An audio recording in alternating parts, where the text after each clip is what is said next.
امام جلالالدین سیوطی شافعی رحمۃ اللہ تعالی آپ نے خصائص کے اندر اس بات کو لکھا ہے. آپ فرماتے ہیں کہ 3 بھائی تھے، جنگ لڑ رہے تھے اور روم کے بادشاہ نے قید کر لیا. جب قید کر لیا نا تو کہتا ہے کہ اپنا دین چھوڑ دو، جو کہو گے دوں گا. انہوں نے کہا جی جو کرنا ہے کر لے، دامن مصطفیٰ نہیں چھوٹ سکتا ہے. کہا نہیں پھر بھی سوچ لو. انہوں نے کہا بیٹا بڑے سوچ کے بات کر رہے ہیں، تو سوچ لے، تو نہیں خرید سکتا.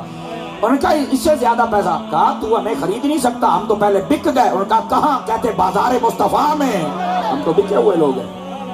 نہیں یار ڈبل قیمت. اس نے کہا قیمت وہ سنگل نہیں تو دے سکتا، تو ڈبل کہتا ہے ظالم. انہوں نے کہا میں تم بھائیوں کو قتل کروا دوں گا. انہوں نے کہا اب زندگی ہے بھی کس کام کی، یا چھوٹیں گے تو کام کی ہے، یہاں تیرے پاس تیرے جیسے منحوس کے پاس کون رہے. لگے یار یہ عجیب مخلوق ہے. آگے سے ایک 13ویں بات سناتے ہیں.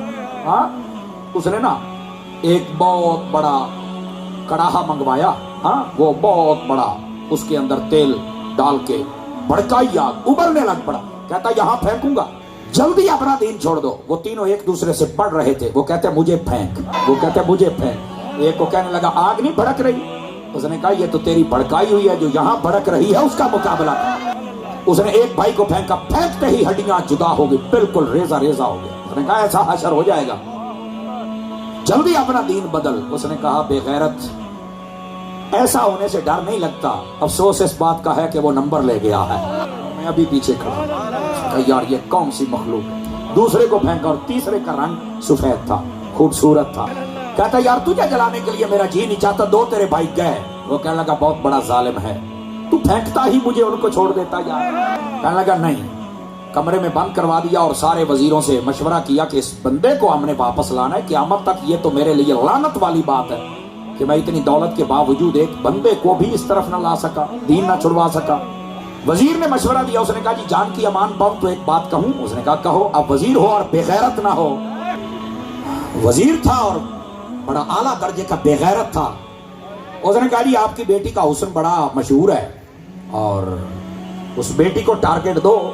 اس نے کہا ٹھیک ہے، یہ تو یار بڑا اچھا بات، یہ تو میرے گھر میں مسئلہ حل ہو جائے گا. اس نے کہا بالکل جناب. بیٹی کو ٹارگٹ دیا، اتلی چھت پر اس کو رکھا. وہ جب چھت پہ چڑھ کے پہلے دن اسے جو ہی دیکھا نا، اس نے فوراً نماز کی نیت باندھ لی. ساری رات وہ بیٹھی رہی، اس نے نماز نہیں چھوڑی، قرات لمبی کر دی. صبح ہی واپس باپ نے کہا کیا ہوا؟ کہنے لگی وہ تو بڑا صوفی لگتا ہے.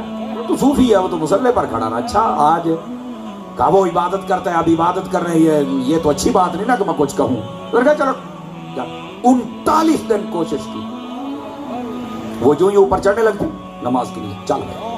40واں دن آیا نا تو عورت آہستہ آہستہ چڑھی اور کہتی ہے خدا کے واسطے میں تیرے قریب نہیں آتی، پر میرا ایک بات میری سن لے. دور سے کھڑے ہو کر اس نے کہا بتا کیا بات ہے. اس نے کہا میرا حسن دیکھنے کے لیے لوگ لائنوں میں کھڑے ہوتے ہیں، 40 دن گزر گیا تو نے مجھے دیکھا ہی نہیں. اس نے کہا جس کو میں نے دیکھا ہے ایک بار تو دیکھ لے، تو بھول جائے حسن کسے کہتے، تو بھول جائے حسن. ہاں جیو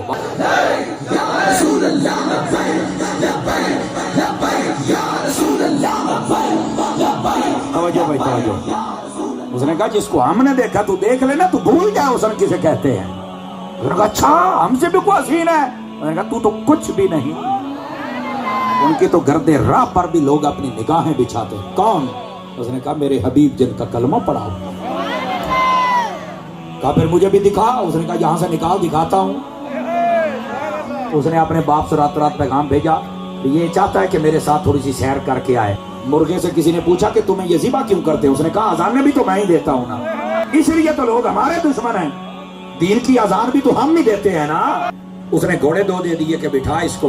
وہ گھوڑوں پر بیٹھ گیا اور گھوڑے بھگانا شروع کر دیے. بھاگتے ساری رات بھگاتا رہا. فجر کا وقت ہوا نا، تھوڑا تھوڑا پیچھے سے نظر آنے لگے تو پیچھے سے گھوڑے بھاگنے کی آواز آئی. عورت رو پڑی، کہنے لگی آگے بھی نہیں پہنچی اور باپ بھی چھوڑ بیٹھی ہوں حسن دیکھنے کے لیے، اور پیچھے سے بندے بھی آ گئے. اس نے کہا رک ذرا نا. اس نے دیکھا. اس نے کہا ذرا غور سے دیکھ، تیرے باپ کی فوج کی ایسی وردی ہے؟ کہا نہیں. اس نے کہا پھر رک جا، یہ ہے ہی کوئی اور، یہ ہمارے لگتے ہیں. کیونکہ بندہ کی مجبوری ہے اور دوسرے کی مرضی ہے، بولے یا نہ بولے. وہ پتہ پیچھے سے جو 2 گھوڑوں پر تھے کون تھے؟ یہ وہی بھائی تھے جن کو 40 دن پہلے کڑاہے میں ڈالا تھا. وہ آ رہے، وہ زندہ ہو کے آ رہے تھے. امام سیوطی نے کہا واحد یہ وہ لوگ ہیں جن کو گھوڑوں پر بٹھا کر یہاں تک پہنچایا. اور پوچھا تم کدھر آئے ہو؟ تو وہ کہنے لگے تمہارا نکاح کرنے آئے.